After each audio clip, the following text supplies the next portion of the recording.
Why were you out last week?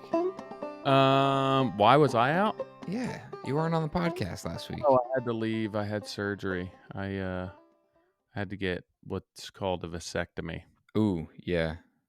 It I I was not looking forward to it, and it really was not bad at all. More awkward than painful.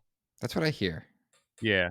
I mean, there was my doctor was a woman, my nurse was a woman, and then they brought in like a 25-year-old uh woman to shadow. So it was like just 3 women in there and me, and they're just like I didn't get put under anything, and they're just talking to me like, "Hey, what's your name? What do you do for work?" And I'm like, "This is just a weird place for a conversation." So everyone tells me that they don't get put under. You don't need to? I elected not to. I just didn't want to.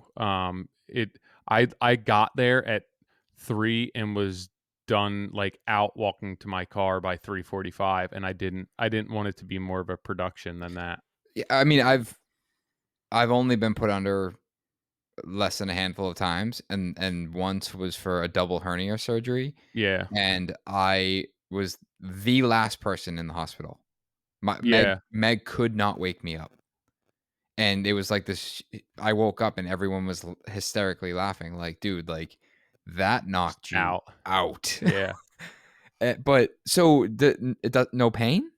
Like, the worst of the pain was actually when they put, like, the numbing. I don't know how they inject the whatever numbs you, but Yeah. it feels like you're getting shocked and almost burnt, like, it feels like a laser kind of, when I got my one tattoo Oh, laser. yeah, okay, it's like a burning yeah, like the burning sensation. Yeah, but, Yeah. like, that numbs you, and then the only other pain, like, I'd say that the worst of the pain throughout the entire thing was maybe a 1 out of a 10. Yeah. Um, Alright, the, uh, good the to know. the whole process, like, probably a half hour. They do one side, then the other side, and it like, when they're doing it, the only thing you feel I don't whatever they're messing with down there is, like, the thing that makes the feeling when you get hit there. Mhm. So, like, you have a mild sensation of being hit there Mhm. with pressure, but that's about it. Like, I Right. didn't feel anything else. And then they put you in this sick jock strap and pad it all up and send you on your way. But, like, I didn't ice anything. You drive? Uh Rachel ended up driving me because she thought it was gonna be worse, but, like, I totally there's no reason why I could not have driven. I, like, walked out of there fine, came home. I did sit on the couch, like, didn't go to work for a day, but, like, I You was could up have, and right? yeah, I mean, I was doing my normal everything normal. She said that you're not gonna hurt anything. Um, 'Cause it's not muscular or anything. no, and until probably yesterday and today, it was just the same thing where you're just a little on edge. You know when you get Mm. hit there and then Yeah. you want to block everything that comes Yeah. near you. You're Yeah. like that for a few days just because you know something happened there and there's this dull pain. So Sure. every time somebody walks by you, you're like blocking that area, but Right. it's It's like not high school all painful. over again, like, you Exactly. don't trust your friends, Your you don't trust kids, anyone. Oh, 'cause yeah, you the so they're kids. like running up to you. But I work yesterday. I get it done on Tuesday, and then work yesterday. I was out all weekend. We were doing softball. So yeah, super easy. So if you are concerned, don't be. It was very easy process. There But we yeah, I go. didn't want to get put under. I got put under for knee surgery, and I just don't like painkillers and Same. putting under, and like then you have to get there early. You can't eat and all this. Like I just had a normal day until 2:30. I drove there Mhm. and was driving home by 3:45, so There you go. that was it for me. You heard it here first. Yep, and thank you to our sponsors. Tylenol. Today we got Brady Fenn from Fenn Rogers. So Brady actually started with Fenn Rogers, which was Rogers Custom Homes first.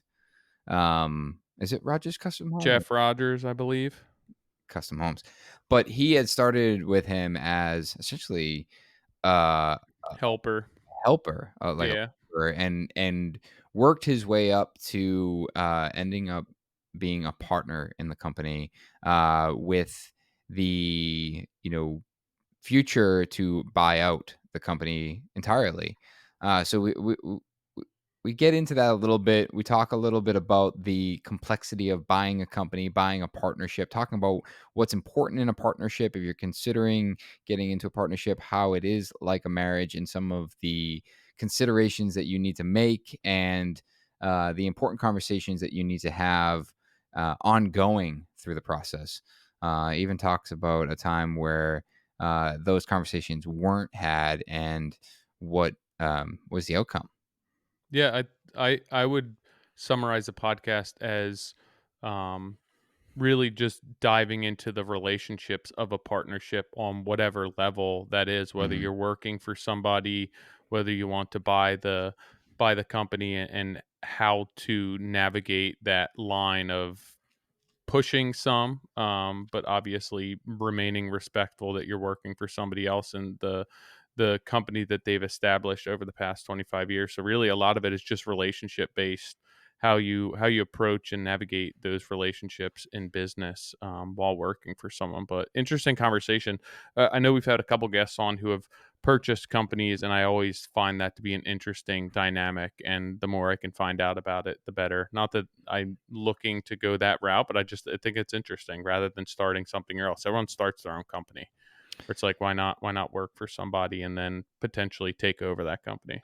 That's a great point, and I think that's important to note now, and we talk about later on too, is that, getting into this industry is hard enough. Everyone is, starting at ground zero by themselves, no help, and trying to power through it when there's a tremendous amount of value in getting or working with someone that has an established company, which means they have established systems and networking and relationships that can be really valuable to, the success of, you know, I'm gonna say your life because if you can get rid of building a company from scratch and some of the pains that come with that, it might lead you to living a more fulfilling life. Yeah, absolutely. It's a cool conversation. I hope you guys enjoy it. This podcast is brought to you by Andersen Windows. Andersen is dedicated to designing and manufacturing products that are strong, reliable, and ready to perform. And they validate that by testing and testing and testing again until they know that their windows and doors perform to their high standard. They take the time to validate the performance of their materials as well as the performance of fully assembled products, which we saw firsthand when we visited them recently. They test their products to failure, not just to pass, meaning they test beyond the threshold required by industry because they want to know that they're supplying a product that will perform in the most extreme conditions. If products withstand Anderson's best in class tests, you can be confident that they're going to withstand the test of time for your clients. Visit andersonwindows.com for more information.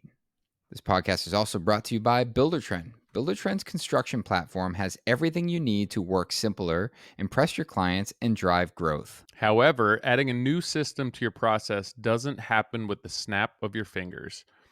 Fitting tech to your business, no matter how much it will improve jobs from start to finish, can feel like drinking from a fire hose. It's too much all at once. The team at Buildertrend knows this, and they plan to turn what feels like a flood into a sprinkle. 250 customer support reps, 100 online courses on Buildertrend Learning Academy, a 24-hour help center. Buildertrend is with their customers every step of the way. Don't let that tech sounds awesome, but also awesomely overwhelming feeling keep you from discovering what else is possible for your business. Buildertrend makes it easy. You've got this. Book a demo now at buildertrend.com/MC support. What's going on? Not much, man. Not much. Just living the dream out here. Just played a little bit of golf this morning, which was great. And we're just trying to build houses, man. Dude, so I saw you when I was out in Scottsdale and you Yeah, surprised me out of nowhere. Um, but I didn't realize you were so close to to Brad. yeah. Brad and I are super close. We've been friends for shoot, basically the whole time I've been in the industry. We started playing basketball together probably 8.5 years ago, and so we've just been playing ball, playing golf, and then I'm trying to get to the level where we're competitors in the building business, but we're not quite there yet. We're What working what's preventing you from being a competitor, on it. Brad. Brad? You you think in in terms of product? Just the in the types of contracts and builds that we're getting, I think. Hmm. We've actually had some where we have been, our clients have talked to him. They're like, it's a little out of our price range. Let's go talk to these guys. So that's kind of where we fit in Got price it. wise. So, Okay. um, but I think that if we had the right client, I mean, I don't think if we had the right client with the right design team and everything, like I wouldn't have any concern building at the same level. It's just we haven't got to that point yet. You don't have the stuff coming in. Yeah. It's I've been there twice now, and but spent limited time kind of being in that area. That there seems to be an abundance of wealth. Has it always been that way? See, I don't know. I mean, I didn't grow up like in this. So I mean, the Phoenix area is called like the Valley, So I didn't grow up here. I grew up in Southern Arizona, small, super small town.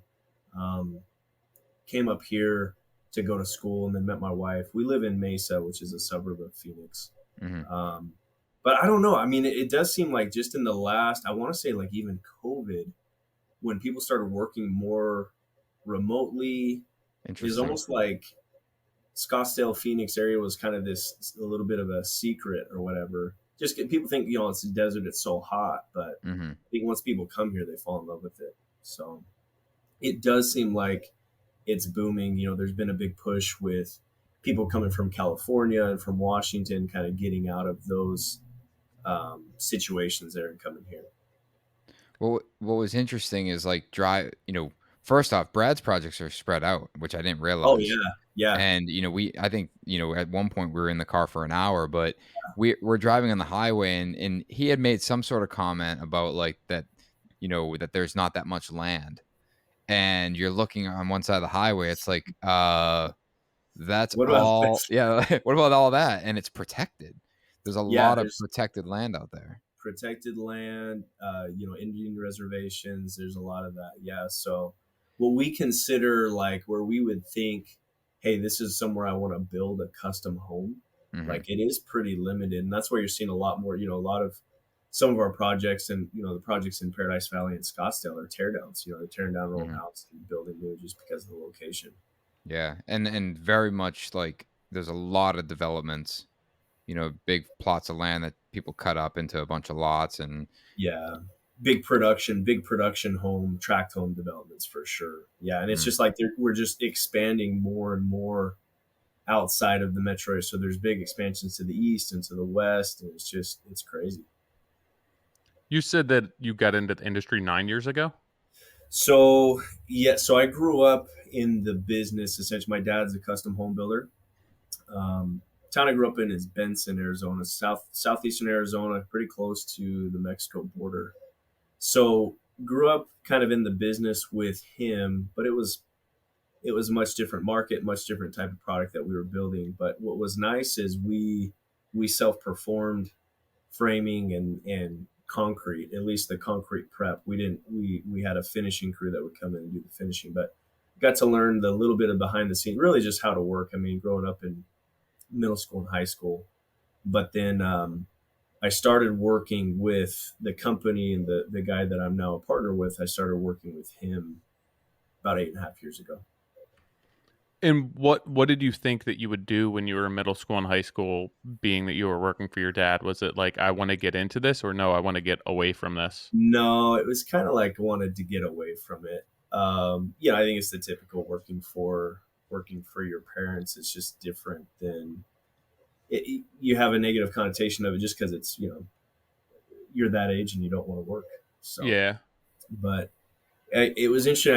I got to the point. It was kind of when I started going to school. It was like, okay, maybe this construction management is the route that I wanted to go. So I started going to school for that and did an internship with Oakland Construction, which is a huge commercial contracting company here. They're doing a big project at Arizona State University. And so I got exposed to that And I was like, okay, this is not the direction that I want to go. I don't want to go big scale commercial, like just, I mean, 60, 70, 80-hour work weeks, just cutthroat, kind of moving you all over the place. I think one time Oakland self-performs concrete as well. One time they're like, okay, we need you here tomorrow morning at 2 o'clock, 2 a.m. We're going to pour this. We got to pour this floor before the rest of the trades get in there. And so, I did that. I just was like, man, this is not And that was an internship, right? correct. Yeah. How So many internships did you do? that was it. That was it. And they called it an internship, I think, just because I was at school, but I was a laborer, like, so I did, dust control was a big thing that I was a part of, in charge of. So I literally was dragging this fire hose around this project, spraying down the dust. Like, that was my job, just kind of dragging it all over, spraying it. And then I'd keep the logs. Had to go clean up the track out, if anyone was tracking mud out. And then they got me into doing, like the RFIs that they had, posting the RFIs they had to the actual hard set of plans. So they had already done it all electronically, but they needed to post it to the physical set. So that was interesting. But again, I saw the supers and the PMs on that job, and just like how stressed out of their minds they were, and just kind of the little bit that they were doing. I was like, I just don't think this is the direction I want to go.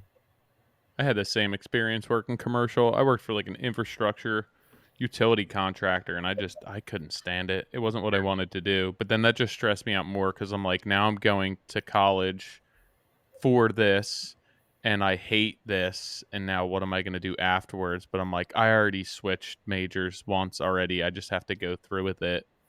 Did you graduate as a construction No, management? no, I didn't. So kind of what happened then, was right around the time that I got married, and I got to know Jeff Rogers. So Jeff Rogers is my partner. Our company is Fenn Rogers Custom Homes. It was formerly Jeff Rogers Custom Homes.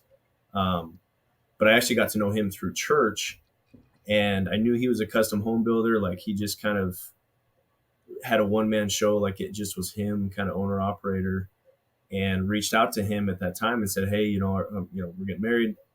We're going to be living here in Mesa. Like, do you need help? Do you need project manager? Do you need, I'll do whatever, basically. And so that's how it started. He was at a point, he was probably 60, 59, 60 at that time. And so I think he saw that, hey, if I'm going to have someone to hand this off to, or, I need some help, it's getting to that point where I need to hire somebody. So started doing that. And I was going to, I was doing school online at the same time, but then it got to the point where I was like, man, I'm learning way more at work. There's a good avenue here. Like, I really like Jeff. I like what I'm doing here. So I ended up dropping out of school and just kept working with him. Wait, did you go into that immediately as a partnership? No. The partnership happened a year and a half ago. So Okay. I went into it as, I was 24, and I was like, hey, I just need a job. So literally the first thing I did, he was doing a remodel. So the first thing I did was tearing up a wood floor Hmm. on this remodel. And then he had this crew of, they still work with us today. They do all of our trim carpentry, but they do a lot of our, like on remodels, they'll do our framing, they'll do some of the demo and stuff like that. So I just was working with those guys, and it was kind of, he wanted to get me to the point of being a project manager, but he just kind of, starting work, it was like, hey, I just got to find stuff to keep you busy. And then and then we got it to the point where he had a project that I could actually start running, and then it kind of just became, snowballed from there. Did your dad still have his company at this point? Yes, but my parents have actually done a couple of missions for our church in South America, and they're actually like temple construction missions. So he goes down and helps build these temples. So at that time, they were in Argentina. So his company was pretty much dormant at that time. And the town that he's in, I love it. I love visiting there, but knew that I didn't want to be living there. It's about 2.5 hours away from here, from Phoenix. So it wasn't really an option. So it didn't create an issue for your dad being like, hey, here's my son, I'm doing this, and he's now going to work for someone else? No, not at all. Because it's kind of like, I feel like ever since I've gotten into this, because I'm the youngest in our family and have gotten into this position in my professional career, he's kind of been semi retired for the Yeah. past, the past little bit. So What going back to school real quickly, what about school other than having this realization that you didn't want to be in the commercial construction sector? Was there something with schooling that you also just didn't like, that you didn't want to be there? What was the reason for really like what was the issue with the curriculum at school that made you not want to be there anymore? yeah, I think it was just the school part of school that I didn't like. School has just never been. I didn't get good grades in high school. Like it just has always struggled with homework, and then with just the generic classes and things like that. And the other part was I was paying for my own school too at the time, and so I was like, man, I just don't see the value in this. I'd rather spend more time learning the residential construction business. And I think that's what I was seeing, or what what I thought in my mind at the time was, you go to school to get a construction management degree to go work for a big company. And I knew that I found out pretty quick that wasn't the route I wanted to take. Um, so when I was learning a bunch at work, I was liking work, I was paying for school, and just didn't see the value in the money that I was spending there. And so that's ultimately what made that decision. Is that idea of going to school, graduating, then getting a job with a big company the reason that you went to college in the first place if you didn't like school? Yeah, yes, and it kind of just felt like, hey, this is what I should be doing. It was kind of like the next step in my life. So it was more so, hey, this is the age. I'm not married yet, don't have a job. I was just like, hey, you probably should go to school, because if not, you're not really, didn't really have anything else going on. So just felt like that was the next step. But again, it got to the point where I could see pretty clearly that there was a good path with Jeff and with this company. And so that's when I ultimately decided to stop going to school. And what did you like so much about working with Jeff initially that made you want to continue down that path? I think just the type of work that we were doing, building custom homes and seeing these cool products and seeing these cool projects we were working on, and then just the relationships that were there, the relationship with Jeff himself, and then with the team of subcontractors, the clients. Like it kind of felt like a good fit for me, honestly, just with the type of business and people we were working with. Did he have anyone else working for him full time or was it all subcontractors? It was all subs, and he just had a part-time bookkeeper, office manager, essentially, that was kind of keeping his books. But this was, I mean, I think we had maybe 2 or 3 projects going at a time. That's kind of where it came from, or where he was at, was just building a couple of projects, doing a remodel, because this was 2014, and it was still Mhm. kind of coming out of the recession and craziness of 08, 09, 2010. Everything that happened here. Um, it it doesn't seem. I'm sure that a lot of people can relate to that career path, or that the trajectory that you had at that point in your life, and it is really, really difficult to say, okay, I'm at the point in my life I'm going to go to school. That's the next best thing, and then you find out that hey, I'm paying for school. I actually don't like school at all. Now I'm going to go work for somebody else. Can you recall what those feelings were like at that point in your life? Did that create a ton of angst, or are you the type of person that uses that as like, hey, now I see opportunity elsewhere and I'm just going to put my focus on that opportunity? Yeah, it's kind of funny looking back, because in the moment I didn't feel that, like, pressure or angst of like, what am I going to do to provide for my family, or what. Like, it was like we'd just been married, my wife was working too, she did hair. It was kind of like, hey, you're just in this age of going to school, working, like you're not really supposed to be. I didn't know what, I didn't have a good concept of money, honestly, at that time, Yeah. of finances and life. And now, fast forward to where we're at with 3 kids and everything. It's like, okay, yeah, I probably should have been more stressed back then than I was. But I think there was some pressure from, I don't know if they'll listen to this or not, but from my in-laws. Um, because my father-in-law is a dentist. I have two brother-in-laws that are attorneys. And so it just was kind of like, I think they had this mentality of, hey, you go to school not just for 4 years, but 6, 7, 8 years, and Mm. you need to go get this degree. You need to professionally get and so it was a little, yeah, I think there was some pressure there. But what was nice is they actually are friends with Jeff, with my partner, and have been friends with him for a long time. And so I think they saw, hey, this he's been able to provide for himself. He's done well. Maybe it's not the end of the world. So that was really where the only I think pressure was coming from.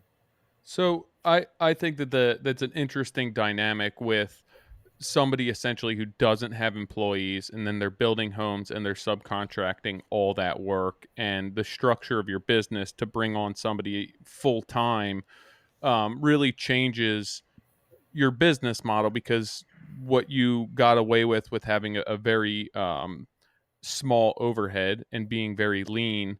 Not that bringing on one employee is a huge add to your overhead, but if you don't have any employees, it's going to be substantial in how you're charging, how you're billing, how you're making money.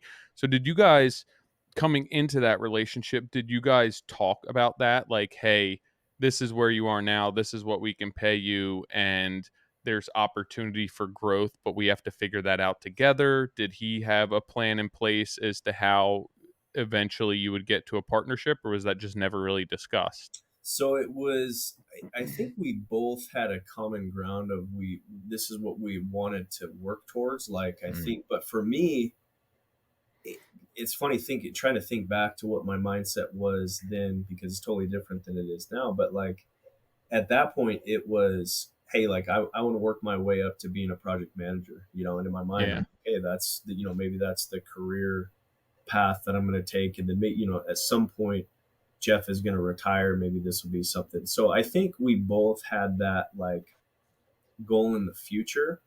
But what was interesting is as we got into it, our timelines were way different.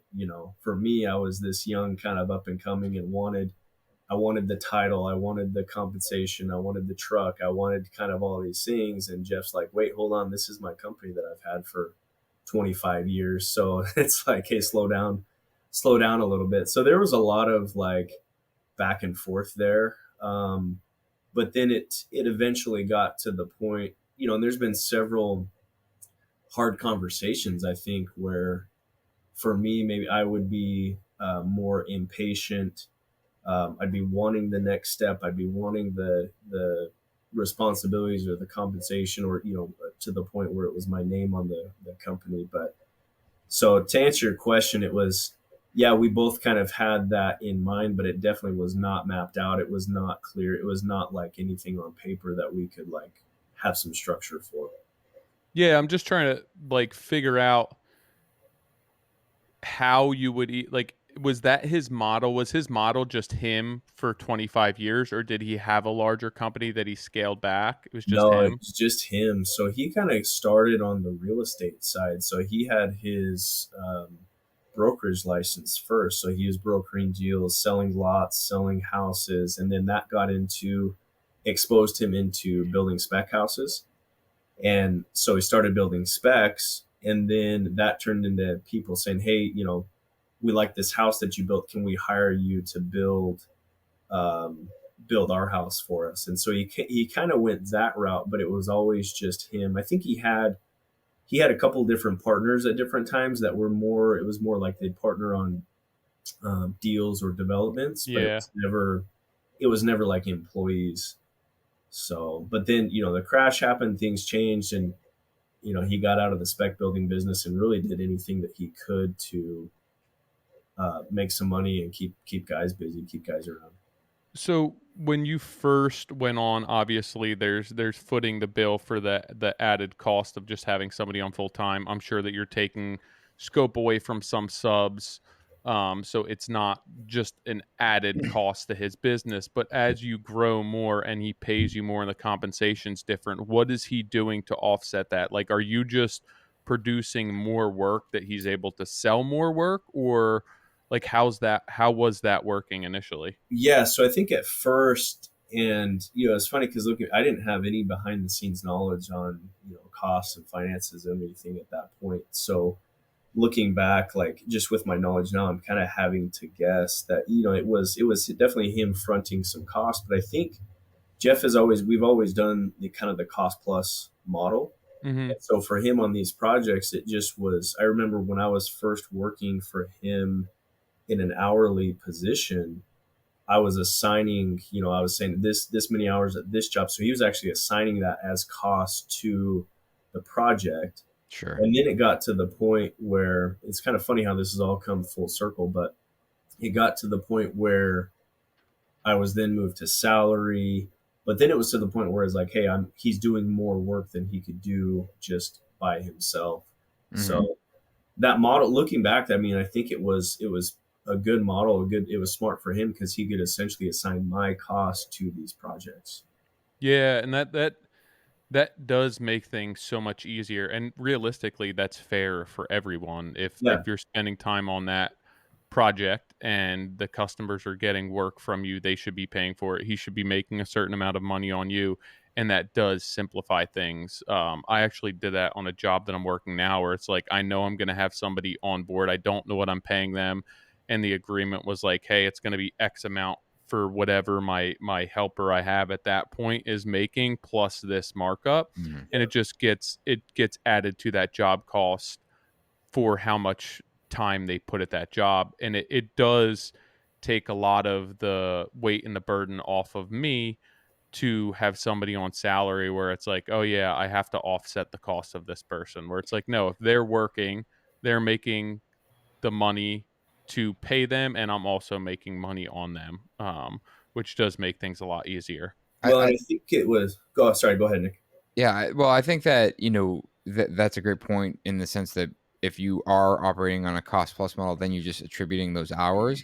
But it is like the whole first employee thing is the biggest can be the biggest learning curve because like you said, Tyler, if it's a one man show, if the profit is 100 grand at the end of the year, that goes in your pocket. But if the profit's 100 grand at the end of the year and you had to pay your employee 70 of it, it's obviously like much smaller. You're left with very little money left over. But with a cost plus model, the other thing that happens there is yes, you can attribute those hours, but when you are a cost plus single sole proprietor, yeah, you're subbing out all of the trades, and yet Brady's comes in and he takes some of that trade away and he's just billing that cost as an internal cost. But it's when you get to the level of like supervision where it's a lot of these guys early on just include supervision.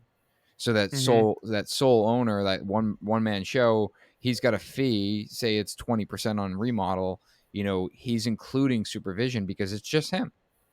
Yep. Yeah, And then when you hire a guy that's going to be supervising the job, oftentimes they just say, okay, well, that's still included. Where yeah, it's the reality is it's like no, that does need to move up above the line, like where it's supposed to be. Supervising the job is a job cost, and that's the biggest, at least for me, like in all the people I talk to, that's the biggest misunderstanding is they forget to move that into a general requirement for the job.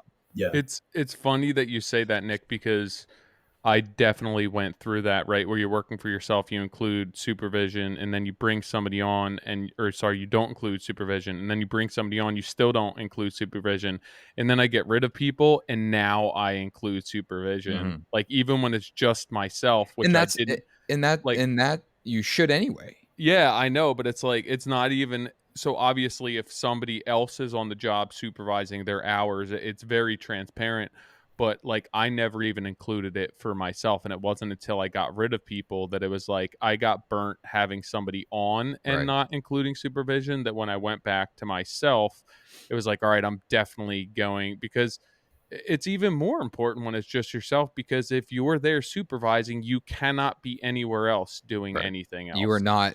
not acting as an owner, you're not acting as the the accountant, you're acting as a job super. Yeah.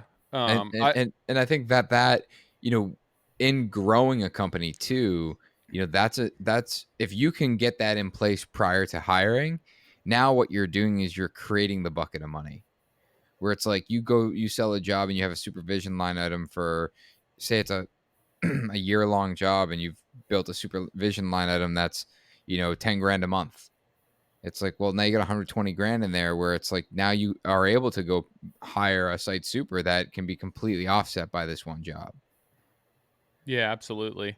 Um, that is a good point that I think a lot of people starting out, like, you concede all of those costs and you concede all of that time, and it is important, Hmm. even in your position, Brady, with what you were going through, and with Jeff learning how to bring somebody on and transition them to full time, and then obviously you're eating a certain amount of costs with training somebody, but then the goal would be to bring you on to shoot what you kill and make money not only for yourself but for Jeff as well. So it's a equally lucrative benefit, of having you on board, because at the end of the day, like, if he's 60 and he's bringing somebody on to partner with him, the goal would be to make his life easier and not complicate things and harder just to bring somebody on. Like, why not just roll with how you've been doing it for the past 25 years? Hmm.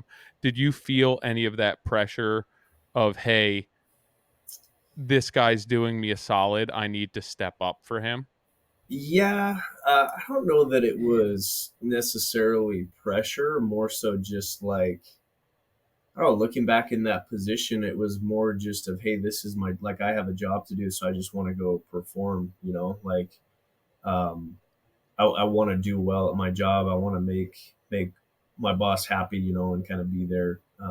So not necessarily pressure. And I think that just speaks to the type of person that Jeff is. Yeah. I think at that point in his career, again, being 59, 60 years old, it's not like, I think he was pretty set. He was okay financially and everything. This was more of just an exit strategy for him. And also, I think he saw, things were starting to pick up and get busier at that time too. It was more of just something about Jeff is he and me too. We had a really hard time turning down work and saying no. And so I think that's what was starting to happen, is there was more and more job opportunities. And so since he couldn't say no, it was, hey, I need to get someone to help me to do these jobs. So but yeah, to answer your question, it wasn't necessarily a pressure. It was more just, I think I put that pressure on myself that I wanted to do well. I wanted to perform because I wanted to keep moving up, um, in the company. Did you guys have to find, new subs or a different quantity of subs once you went off and started taking on your own projects to be able No, to? it's, I mean, if you're doing twice as much work and it's like not only a management issue yeah. bringing you on, but now it's like we have subs in two places at once. Yeah, no, it was more so of just like, hey, we need to make sure we have some backup subs, so if we knew we had one guy busy on one job and, we needed that same trade at another job, maybe let's try to be too deep at each, um, each specialty at each subcontractor there. So I think we did start to reach out more and more. But the types of guys, like, the looking back, the subs that he was using when I first started, we still use a handful of them today. But they were guys that were happy, could take on more work if we gave it to them. They were busy working for other builders, other contractors, and so if we gave them more, they were able to perform. Do you feel that you have improved the quality of build that he does as you've come on? I think so. Maybe not like, man, that's a tough question. I guess where my question's coming from, to give you a little bit of insight, Yeah, yeah, um, I have a guy who I ride dirt bikes with who's 25, so he's 12 years younger than me. His boss is probably in his 50s, and he's been in the industry for a really long time. So I think that you get callous to a lot of things. yeah, And my friend is just getting started, so he wants to do everything right. He wants to put the belt and suspenders on it, and his boss is on the other side of the hill where he's like, I just kind of need to make money, good enough is good enough. And I'm yeah, curious, in your position, like, yeah. sometimes sometimes people are receptive to bring somebody on who's going to change their processes and make it better, but other people are just like, listen, I'm at the end of my career. I don't really care about making it any better. Like, I'm making money the way it is. I don't really want to change things. So I think what I've done is added quality to the company, the systems and things in place, and the types of projects that we get. But as far as the quality of construction, if you look at like the product that we're putting forth, just from a purely construction standpoint, like I think that's one thing that like the product, the homes that Jeff was building were multi-million dollar houses. Like the spec houses that he was doing and selling were multi-million dollar. That he, there was really good quality of construction. The guys that we were using were good subcontractor, good craftsmen, good tradesmen, so the quality of the house, I think, was there. And again, a lot of that for us, it just depends on the client or the project that we're building. I mean, obviously we have a standard where we say, hey, this is how we build, this is what we do, but the level of details and finishes is a lot of time up to the designer and the client themselves. But there's been no issue um, performing from a quality of construction standpoint. I think I've brought a lot more to the table just with um, just systems more back on the business side of things. Yeah. So he's closer to 70 now. Yeah. Are you guys working on completely separate projects, or does your work overlap at all? Um, it overlaps a little bit. So Jeff is essentially he's an owner. Obviously, we're partners. He's an owner, but he manages projects as well. So he runs projects. I mean, he loves waking up early, going out to the job sites. He'll bring his blower and his hose out there. He'll spray. He'll clean things up. He's just picking up trash. He's meeting with the guys, talking with the subs. He loves being out on job sites. So he still is doing that, and he's a really good. I mean, obviously been doing this for a long time, but he is really good at running projects. I mean, just getting stuff done, getting people to show up to work. Um, Why do you think that is? I think it's all started from his background of building spec houses, because time was money in those. I mean, especially in building a Mm. spec. If you're borrowing money, um, if it's hard money or whatever it is, like you got to make sure that you're thinking 4 or 5 steps ahead, because you don't want to get stuck with nothing happening on a project. And so I think for him, it just he can't stand showing up to a project and no one's there working. So it's very rare for that to happen on his jobs. So yeah, he's still running projects. He's still involved, in the business a little bit, but he's handed off a lot of all the sales, the development, the business, that type of stuff to me, and that's more of what I'm doing. Um, and so there's still jobs that once we land them, we say, okay, we have 3 other project managers now, and so we kind of go through, and there's still ones like, hey Jeff, this is gonna be yours. This is gonna be yours to run. He says, okay, I'm gonna, he goes and does it. When just because I want to dig into that, Yeah, him running jobs, when you think about how he runs jobs and how you see him run jobs compared to some maybe these 3 other PMs, but of course, like, his mentality around spec building has put him in a position where time is money. If there's no one working, like, you're losing money. yep, But yep. in what, is it what is driving the success of him making sure that someone's on site progressing every day? Is it the fact that he's been working with these guys for 60 years? Or is he a whiz at Buildertrend or I No, didn't think it was the latter, but no, it's funny because I think if I go in and log on, like, and look in our Buildertrend, all the invites that have been sent to the team, his still is not activated. amazing. Amazing. Yeah. There's the So, argument. It's like, see, we don't need Buildertrend. We just need a um, 70-year-old guy that can get yeah, shit done. yeah. No, it's funny because like his mentality is like he visits his jobs every day, Mhm. basically. I mean, he just like, hey, I'm gonna wake up, I'm gonna go hit my jobs. While I'm there, he's got I'm in his office right now. He's probably got his clipboard somewhere, but he's got his clipboard. He's taking notes. Hey, I need to get this done, and so if he needs to assign something to our coordinator, or to me or to whoever, like he'll do it right then. And then he just kind of like, he's really good while he's there making a list, checking everything off the list, and then, hey, I got to move on to the next Mm. project. But I think there's just such a familiarity with, we've been doing something for so long. It's just kind of like he's so used to, okay, I'm at this stage of the house. I got to make sure I got my Windows orders, my appliances are ordered. Like he just knows to think ahead on those things. But He's it's really top of good. mind. It's not. Yes. Yeah. So like, Yeah. look, Which, does it, yeah, well, I guess you probably know where I'm going with it. It's like, yeah, how do you bottle that up? How do you create a Jeff SOP where man. it's like, hey, he's been doing this since he was real young, been doing this for a long time. How do we take what he knows? And I think that because a lot of people, you know, that are listening to this, myself included, it's like that's sometimes what I struggle with the most. Oh, yeah. Where it's like, and I'm sure the other three PMs you probably struggle with it too, where it's like, man, like Jeff can get shit done, and this PM, it's like I'm trying to get him to update his daily logs, and then I know he's got this notebook in the back pocket that he's writing shit down all day, but then I come back on site a few days later, and it's like, did you get that done? It's like, oh no, I forgot. It's like, then what'd you write it down for? It's how did you forget? Wasn't the point of getting it done, like, or wasn't the point of making a note of it was to get it done?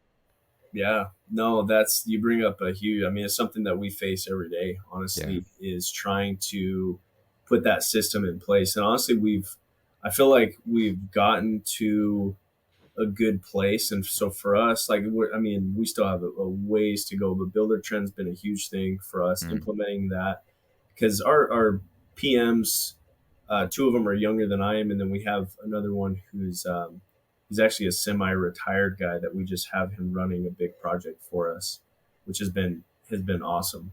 But he's really good at using Buildertrend too. So to answer your question though, like how do we bottleneck like Jeff? We just like he's super reachable, accessible, and so there's a lot of times with our PMs, I'm like, hey, call Jeff, like call him, ask him, like use him as a resource, pick his brain. He'll go and visit those job sites with our other PMs and kind of walk them through like, hey, this is what I think. But you bring up a good point. Like it would be awesome to get this Jeff SOP essentially because that would be super valuable for our company. But Does he see the value in that? um, yes and no. I think he does. I just don't know that he would like how excited he would be about spending the time to Doing it, actually yeah. put that on paper. Yeah. So he'd be like, "Hey, yeah, I'll tell you everything, but you guys you write it down. You organize this. You know." So It's almost like you need like an assistant to just ride along with follow him him. around. Yeah. Yes, that's actually a good idea. In our Builder 20 group, one of the older guys in the group has been doing this a very long time, and we were talking about like a checklist very similar to what you're talking about, like how he goes around with his clipboard and says, oh, this is happening, I need to do these 6 things, and he's doing it top of mind. But one of the guys in our group has been documenting this for years, so every time he did something he wrote it down. That's awesome. And someone was like, hey, does anyone have like a checklist when building a house? And I shit you not, this document came through, it was 200 pages long, I believe and it. it Honestly. was literally every single thing that you had to do to build a house. And it would be like, like down to like, you know, I mean, I don't even know how granular it was, like Yeah. install screws for door, like it was just so thorough. And I remember scanning through it once. I'm like, I need to go back to this because like to be able to have that and just walk through and just like it's overwhelming, my point. But Yes. but but Yeah. but there's value in documenting that and obviously documenting it with um Jeff and trying to get that into a system because you know I do I do think that software and project management platforms and computers and email and everything else, like there is a huge benefit to it. Mhm. But the downside is that now everything is expected to move faster, to be more thorough, to have more information. And those two things are moving so quickly Mhm. that, like, Jeff, who is not, accepting the invite to join Buildertrend, is out producing, and Yeah, probably in a lot of ways could outperform a lot of us, yeah. because he's like, hey, I'm not bothered by the information. I'm just getting it done.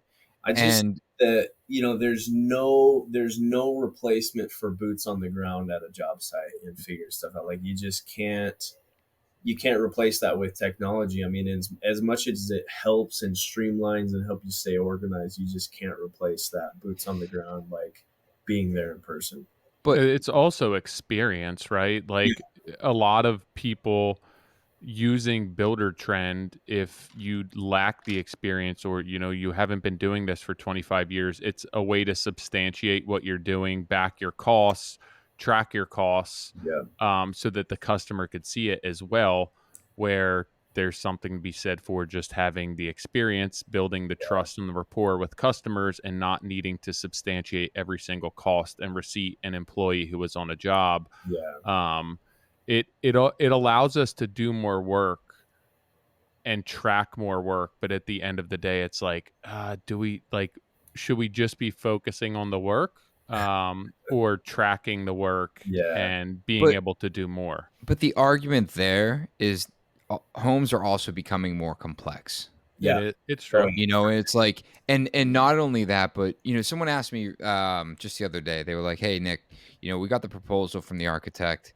It was $200,000 for the architect." He's like, I had another architect tell me he could do it for like 50 to 75,000. And he's like, "Can you just explain the difference?"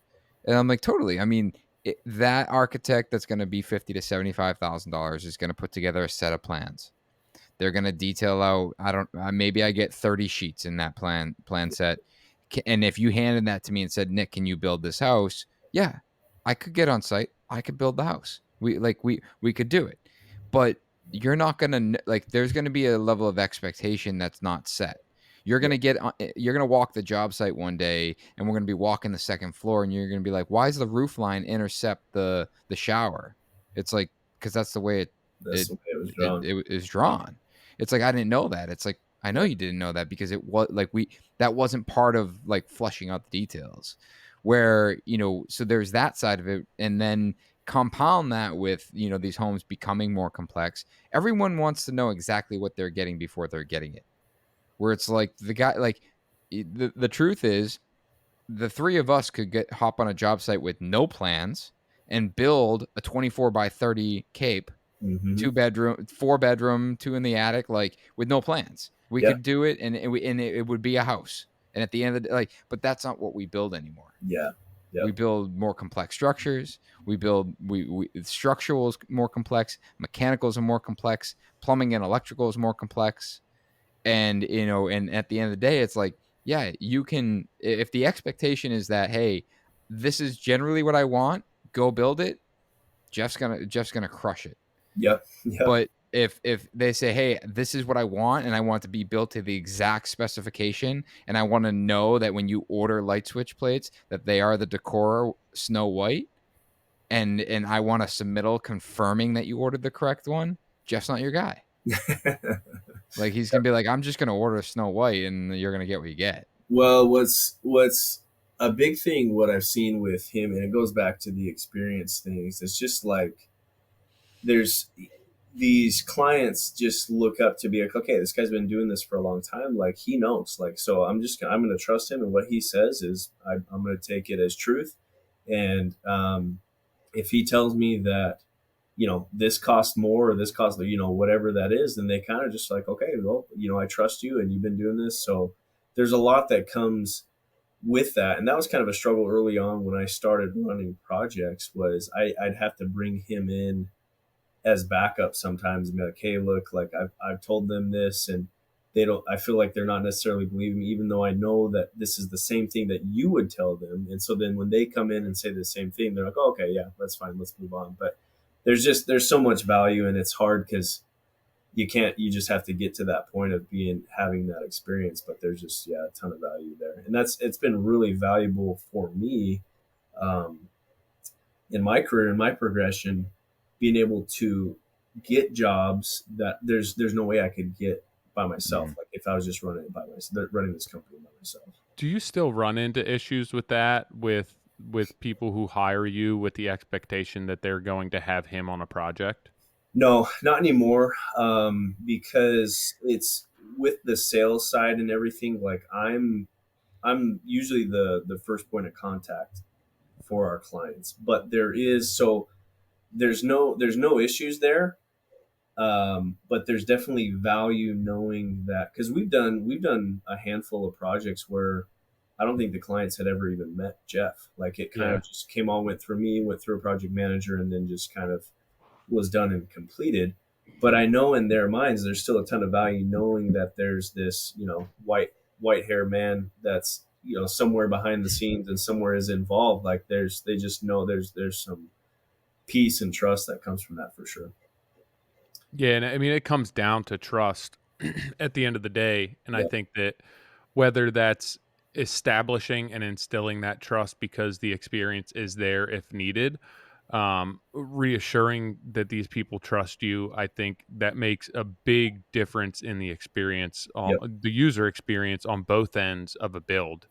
As soon as people stop trusting you, then it's gonna be like, well, why isn't Jeff on this Uh, build? Like he should be. And Mm. I, I like not creating that false bill of goods yeah. on the front of the project where it's like, hey, we're not going to tell you that he's going to be on your project every single day. Yeah.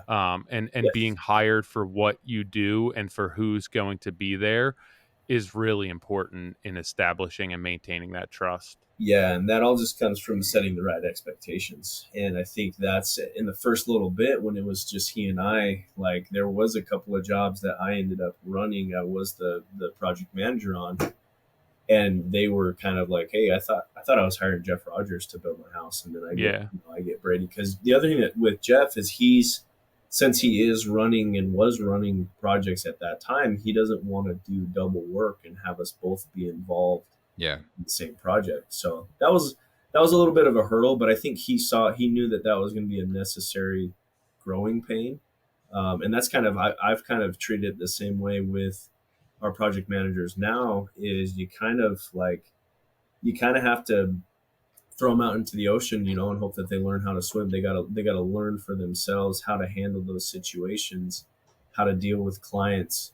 And because I don't know how we are compared to other companies and everything, but our project managers have a ton of interaction with clients. Mhm. They're the main. They're talking daily. It's a lot of interaction. And so, for us, we definitely have to trust that they're going to say the right things and that everything is going to be okay. But, there definitely is, when they first get into it, there's definitely a learning curve, and they got to figure out how to deal with clients for sure. Yeah. I want to talk about the name change of the business and what that conversation was like. And that was essentially, it was me forcing my way into the company. Yeah, I mean, I feel like that would be a tough conversation to be had unless he Yeah. was like, "Hey, you know what? I've been thinking about this." Yeah, no, it kind of honestly, it was planting a seed and letting it grow for a while. So it How was how how years. long's a while? Um, Probably like 2 years or so. And you're saying the seed being like, "Hey, I wanna be a partner?" The seed being I already Not had all the necessarily a branding partnership. done, the website made. Jeff's always been on board for me becoming a partner and then eventually buying him out. I think a big thing was just change. Just like, man, this is just, we got to go through the process of the legal and the Yeah. everything, contract, everything. Like, and we're still working through a lot of that to this day. And it's been 18 months since we changed the name. Um, so looking back, I didn't anticipate how much work it was going to be to do that. So it was it was tough, and it had to be. I mean, I kind of jokingly said me forcing it, but I think it was me kind of pushing for that, because the big thing for me that I wanted this like transition period of partnership to me taking over completely, and I wanted my name to be a part of that. So then moving forward, like I didn't want this stark like black and white, like Yeah. Jeff retires January 31st, January or December 31st, January 1. It's Brady Fenn custom homes, just like a flip of a switch. So I Right. didn't want that. So it took some time to get to that point. And then I think what kind of kicked it into gear was when he and I got on the same page with our timeline of his buyout, when he was going to retire and everything. And so once we kind of had that mapped out, then it was okay. Let's make this name change. Like, let's kind of have this be a transition period. So, but what was good was that the people that were like, uh, if you think about like where jobs come from, essentially, like interior Mm-hmm. designers or architects or just people in the business, I had already been around for several years to where those people already knew who I was. So it was pretty natural. Like the timing of it, I think worked out where if I would have tried to do it sooner, it could have had more of a negative effect. But by the time that we did it, like it was still, it was okay and it made sense to everyone in the Yeah, industry. and that's an important point that I didn't really consider that you just mentioned is that most of your work is it's not just some random person going online saying, "I heard of, Rogers Custom Homes before." It's people internally, architects, designers who know you guys. So I everyone always harps on changing the name of a business. And it's like, well, that's you've been established for 25 years. Everyone knows your name. But if your leads are coming from word of mouth, who people who are close to you and who work with you on a daily basis, it's probably far less important than just the random person going online and being like, well, I don't know. This is who built their house, but now Mhm. the name's different. The people who are hiring you most likely already know or are affiliated with you or somebody around you in some way. Totally, totally. And I think, yeah, it had to get to the point where that was the case, and I think that's, looking back, I think the timing of it was good. I'm glad we didn't do it any sooner than we did, because like I said, that maybe could have been too soon. It could have been detrimental. But I think when the timing came, like it was fairly natural. Like I feel like in my mind anyways, I feel like it made sense. Did he make you pay for all the branding? Listen, this is this is a cost because of you. uh no, no, he's been very gracious with that. This was all What kind of expense of the business. So what like was being that he was an established person in the area for so long, like prior to you coming along, was his branding and marketing on point or was he just like, "Hey, I'm a word of mouth type of guy?" it was very, it's funny here. I got a little business card that's still his. Yeah. So it's very like 2000s Tuscan old world kind of like, that's Looks that's the like a product that he jeweler's was, card. yeah, that's the product that he was building.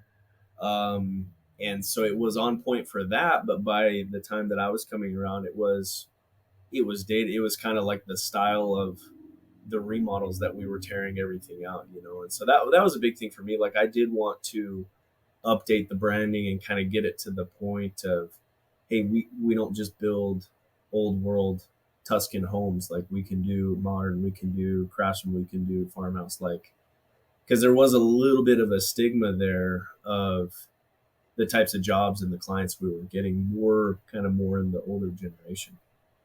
Yeah, so I mean, it was probably appropriate to be heading in a different direction and be doing a more updated style of home to be Yeah, going down that route anyway, yeah, and not being married to everything that was in the past, especially without where you are. totally, Um, totally. how important do you feel it is for young men and women getting into the trades to try and find a relationship as you have with Jeff?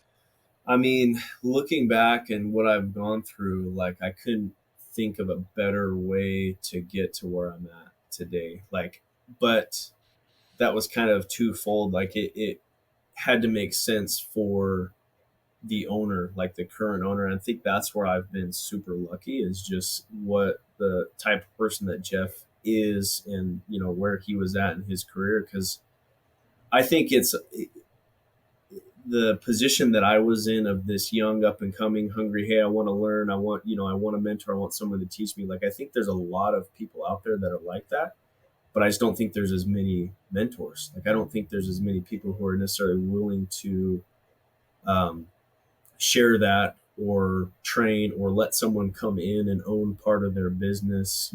I think that's more of a rarity. So that's where I'm super grateful and gracious to Jeff for what he's done for me. So, but like looking back at my situation, like I said, I couldn't think of a better way to be able to learn and grow and make mistakes without necessarily having to like pay for them out of my own pocket. Yeah, I mean, you look at it from your perspective, your vantage point, and it worked out really well. Like you found a mentor, you found somebody who was willing to let you grow within their company that they had birthed themselves, and you look at it from the other perspective of somebody who's been doing things a certain way, their own way for so long, and then you have this young and hungry kid coming in being like, "Well, let's do this, let's do that. Teach me. I want to be your mentor. I want to take over your company." And to find somebody who's willing to be that malleable and be okay with change, I think that that's, like you said, the bigger issue would be finding owner operators or smaller companies who at the end of their career are willing to allow somebody in and have stake in that business. Mm. Yeah, Because it's like, I mean, that's your bread and butter, that's your yeah, name, that's everything that you've done for 25 years, and to put that guard down and not feel like you have to protect your own name and your own property has to. I don't feel like there's that many of those people out there. yeah. No, I totally agree, and I think that they should, if there is someone in that position though, I think that because this business, custom home building business, is something that Jeff and I have talked about a lot, but like it's a hard business to sell. What are you actually selling? It's essentially your name and reputation, but once you're not a part of the company, like is there any value there? And so I think that's what made sense, and I think that's what I tried to present to Jeff was that this, let me continue this on, let me pay you, because essentially I am going to pay him to buy the company. Hmm. It's kind of a, not that it's, he's going to retire on that amount, but it is at least him being able to get something out of it rather than just closing up shop, closing up doors, and not really getting anything out of it. Uh, I think so. That's a. I feel like that's an important topic, and divulge as much as you're comfortable. But Yeah, when you're buying or selling a construction company, you're absolutely right. There's not there, it's really hard to attribute a value to it, and everyone has a different way to yeah, kind of formulate that. But I've I've heard a handful of conversations. I've been part of conversations of other people buying other companies or their kids buying their parents out. And when you talk about the value is never a lot of money. yeah, It's yeah, very it's always a surprisingly low number. So when and Jeff probably would agree, yeah, in this conversation. But so when you're going through it and and going all the way back to when you like you said 2 years ago when you kind of planted the seed, it's like I'd love to understand how that evolved and so much to the point where now you've been in 18 months of legal, which yeah, you know I'm part of a handful of partnerships, and I can understand and appreciate the legal side of it, because it is like massaging of language back and forth and back and forth, and ultimately it becomes if it becomes very fatiguing. yeah. Well, and there's just things that just seem to keep coming up, like, oh shoot, we didn't think about that. Oh yeah, we got to change that too. And there's just multiple things like that it's just ongoing. But to go back to your question about the value, like it's something that I've struggled with a lot. Like there's been so many times, like in this process, where it was like, am I better off to just go start? Why don't I just go start my own company? Like maybe I should just split off and do my own thing. But because essentially Jeff had this number of what he thought the company was worth, and it kind of was just like a round number that I think he just was like, yeah, I think this is the number. There wasn't really any data backing it, but at the end of the day, it's his company, and it's like he's saying, hey, this is what, if I'm going to sell, this is what I'm going to sell it for. So I had to struggle. I had to wrestle a lot with going back and forth, and I talked to several people about it, that had started their own companies, some that had been in similar situations. Um, a really good friend of mine has started it. He got his license 2 years ago and started from scratch, started his own business. And it's been eye-opening to me to see, like, and he's done great. Like, I mean, I think he's super happy. Like, it's amazing being his own boss, but like he's also struggled, I think, at getting some of the types of jobs that he may want to get, because it's like, hey, you're a new company. I don't know that I can trust you with Mhm. multi-million dollar project. And so I had to realize the value that was there in taking over an established company. But the other thing was the value for this takeover for me is totally different than just some random person that's looking at buying a business. You know, like they don't have the connections that I already have with the architects, the designers, the subs, and everything. So I had to realize, hey, this company is a lot more valuable to me than it would be to someone just coming in off the street and Mhm. wanting to buy this company essentially. So ultimately, I struggled with it a lot. I had to weigh the pros and cons of like starting from scratch, and something for me, if I was like, well, if I was going to go start from scratch, I wouldn't feel comfortable using any of the same subcontractors that we're currently using. Like it didn't feel right to me to just kind of cherry pick these guys that he's established the relationship, and my relationship has come with them through Jeff Rogers. So that was, and some people may not think that way and may say, hey, you don't need to think that way. Like, but that was just kind of how I felt about it. I didn't feel right doing that. So again, I think that's a fair assessment. yeah. But also, I I mean, think I just had to weigh the pros and cons of, okay, like if I were to, let's look at this 5 years down the road or whatever, like could I be farther along starting my own business in 5 years versus taking over this already established business in 5 years? And I think that was essentially the answer for me.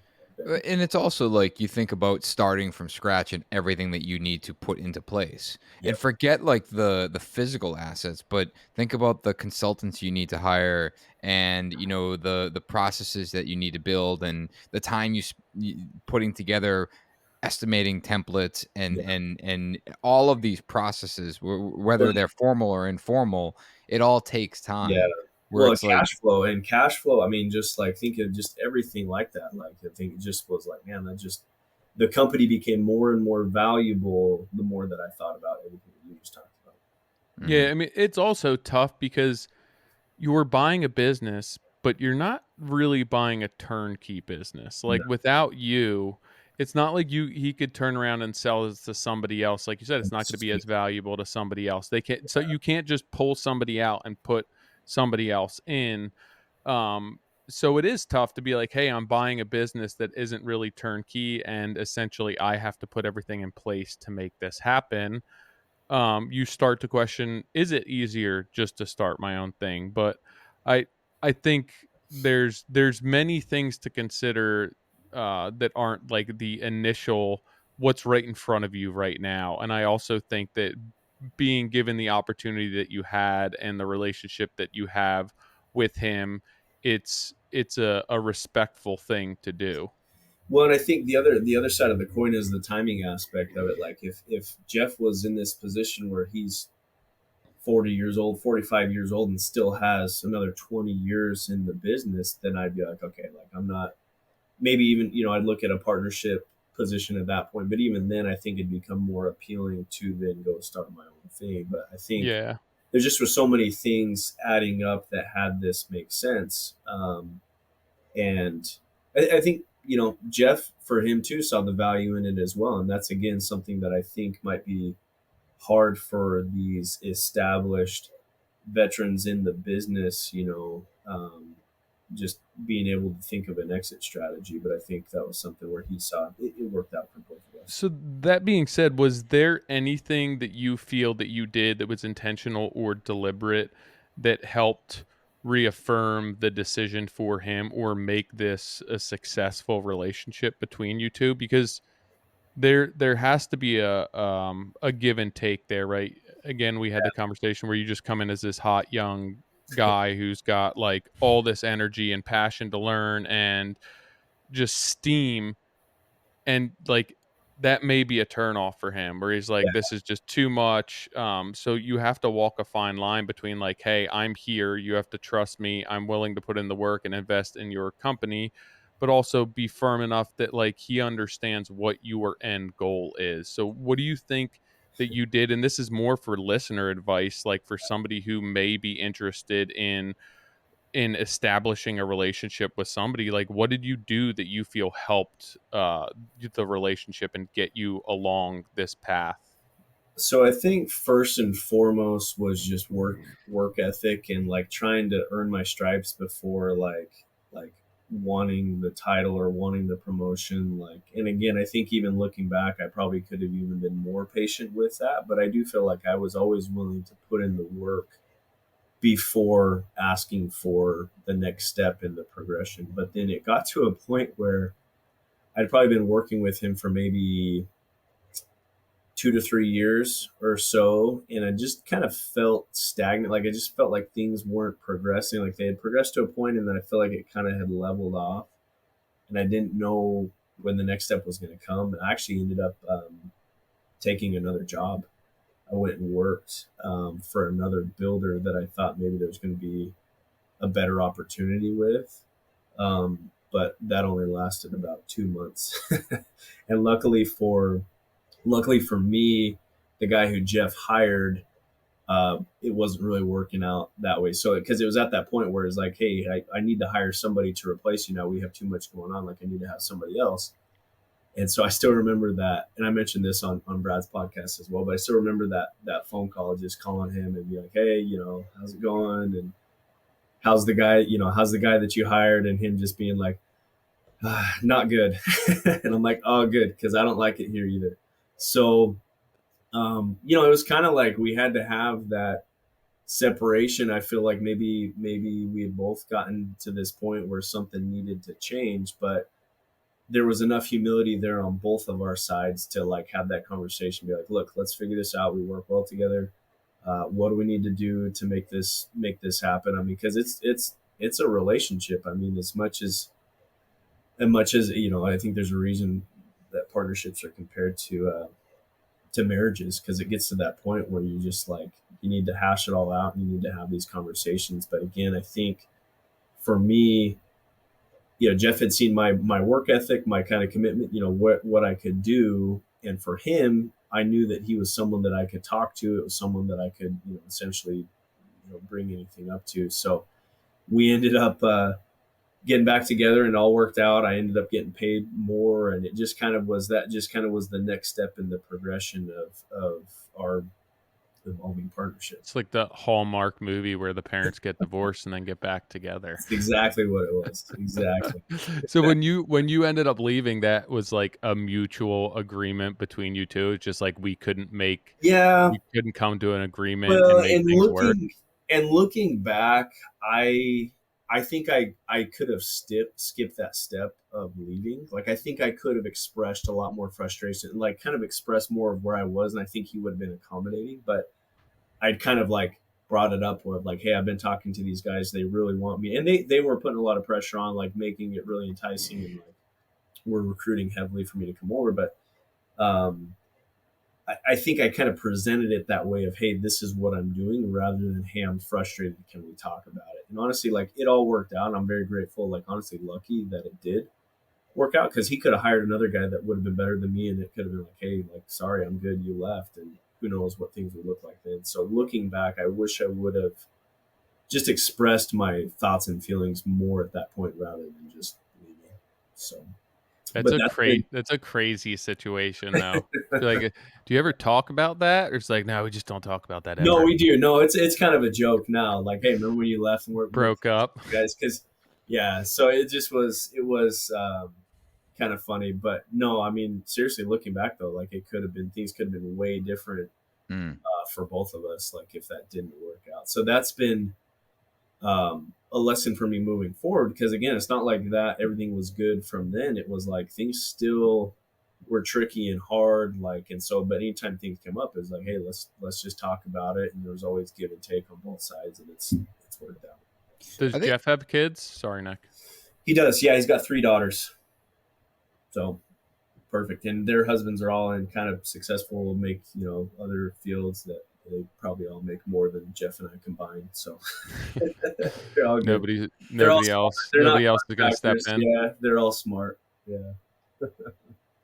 Um, I lost my train of thought. What was it? Sorry, I Oh, interrupted you. that's okay. What I was gonna say is like it's. I think that's one of the most important parts of any partnership is the ability to talk and voice frustration. And Yeah. it's like you said, it's exactly like marriage, where Yeah. it's like if you bottle everything up, you just have resentment, and then you end up splitting up, and it's like did you really split up for the right reason, or were you just too stubborn to actually talk about what was frustrating you? Yeah. 100%. And that's I think about that a lot in business, and I think about that a lot in like partnerships specifically, where it's like I want to make sure that when there's an issue, like let me call attention to it, let me address it, let me make sure that that I'm not, because I'm probably the one causing the issue.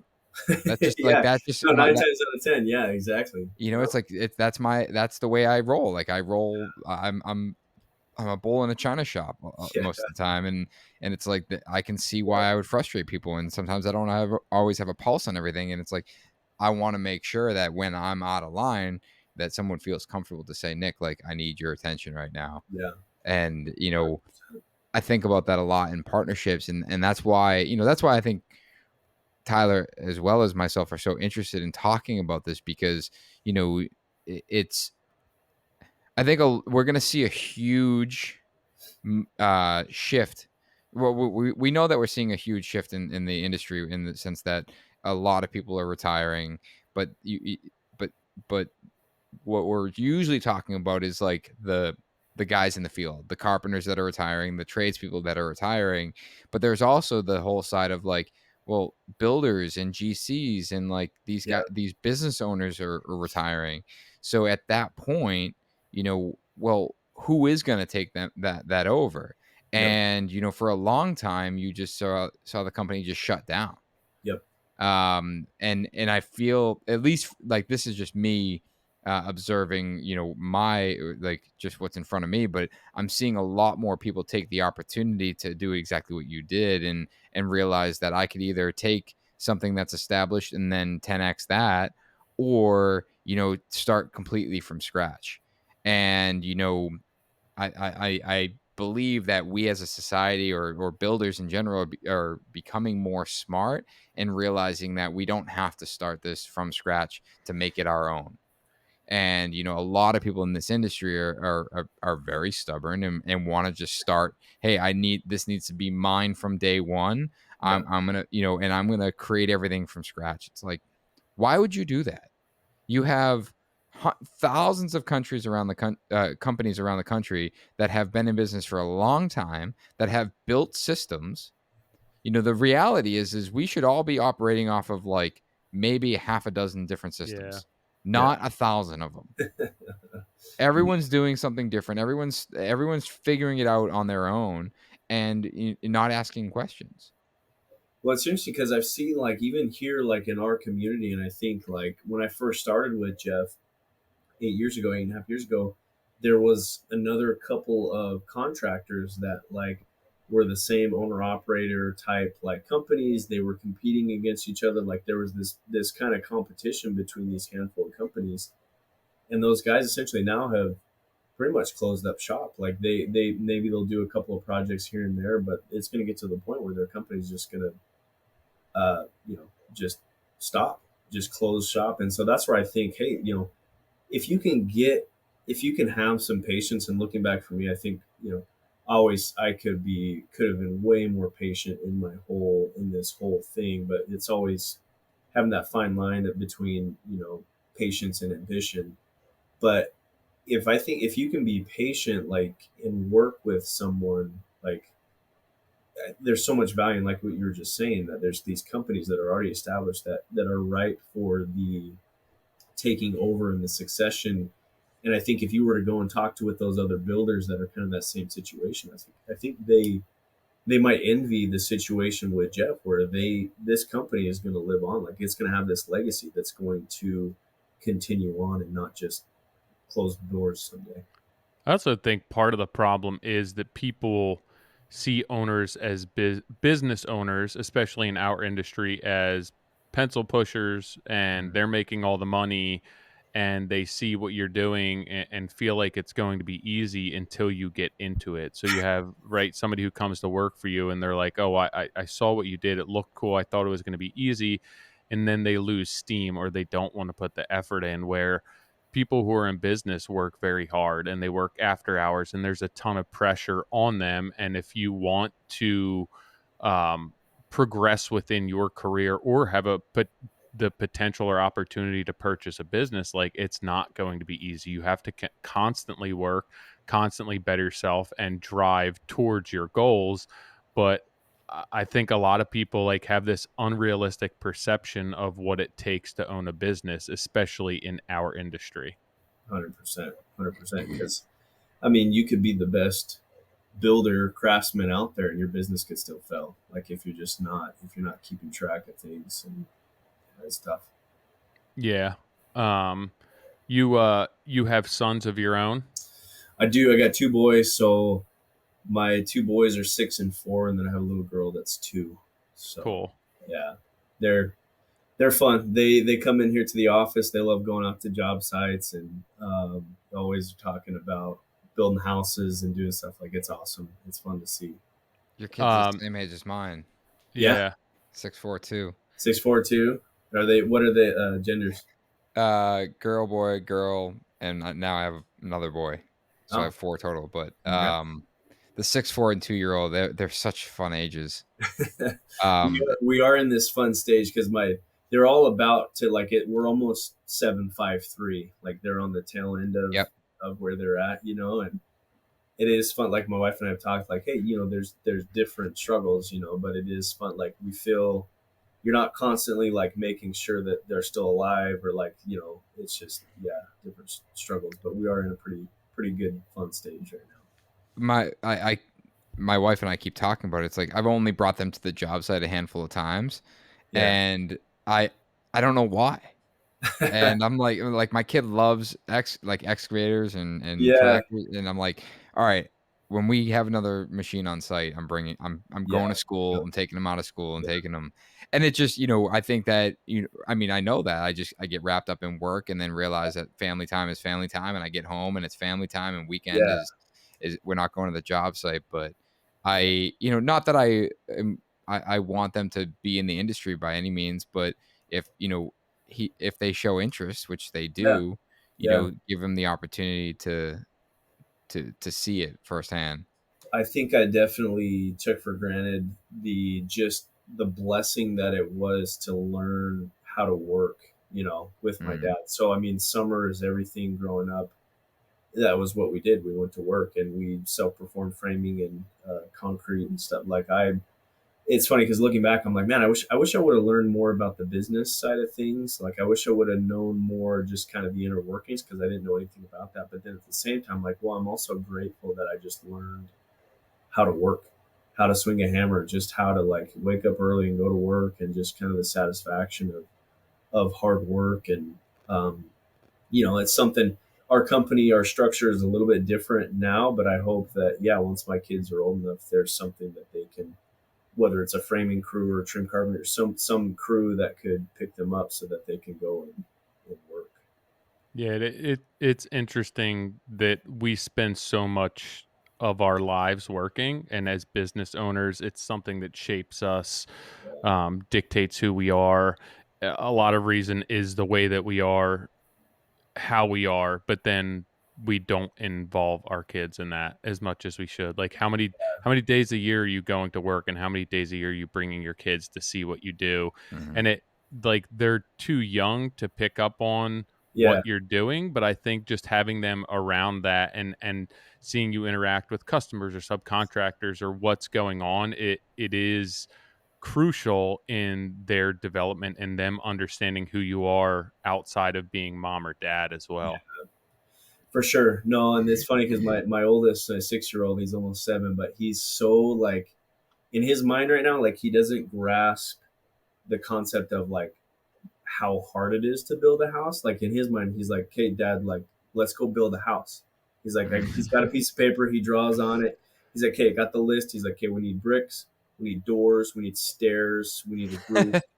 And in his mind, he's like, "Why haven't we built this house yet? Like, let's go do it." And so, like, that's kind of what I'm battling with him. It's like, it's not that easy, you know. Like, and honestly, I can't do it. Like, you know, I know you think of me as this home builder, but I just, you know, the subcontractors, they're the ones who are really the builders. I'm kind of just the facilitator. But it's hilarious just getting him, you know, seeing his animation, and he gets so excited, but then also frustrated. Like, why haven't we built this house yet? Like, what are you doing?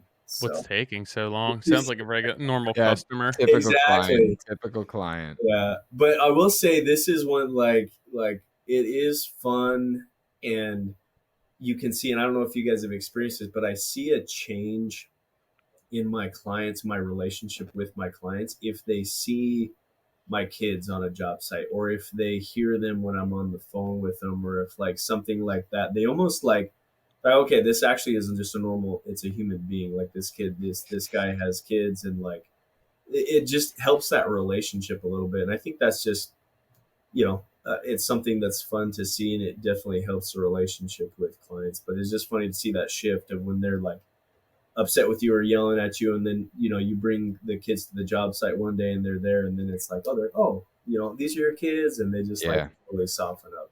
So I think, Tyler, you talked about that, like, clients look at us as, like, a commodity. Yeah. yes, And, you know, Tyler, you've always done a good job of sharing more of your family life and balancing it and putting that into perspective. And I've chosen the complete opposite. I, you yeah, know, I use social media solely for business. That's yeah, it. Like, I don't share anything beyond business on there. And um but the handful of times that, yeah, I do involve my kids or my kids show up to the job site, it's like a guard is let down, Yeah. yes, totally. and the client's like, "This is amazing." And you know, if Next I time, was Nick, next time you have like that really hard like meeting with clients or whatever, like just bring your kids with you.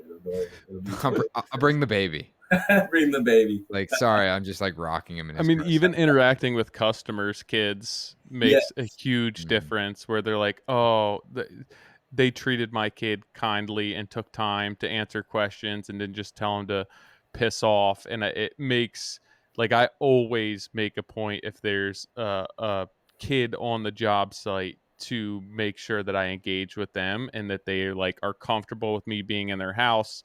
Um, and if they have any questions or anything like that, answer it for them. And I think that that goes and speaks volumes to customers as well.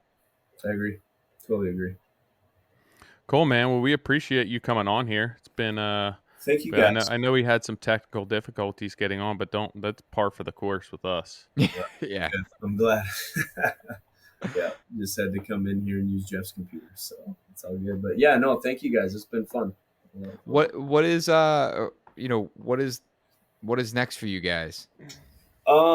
Man, we're just riding this crazy wave in Arizona. Like, it's weird. It's a weird market. It's weird because like the resale, like things have seemed to go a little stagnant, but the custom home world is still just crazy. Like, there's a Yeah, lot of production builders out here that have kind of like slowed down or kind of halted just to see what happens, I think, but we're still sure. just plugging forward on the custom home side of things. So That's awesome. it's good. We got some big projects in the works, like they're going to be awesome. Like, we're working with some awesome clients and architects and designers and stuff. So there's just, yeah, we're just riding this wave.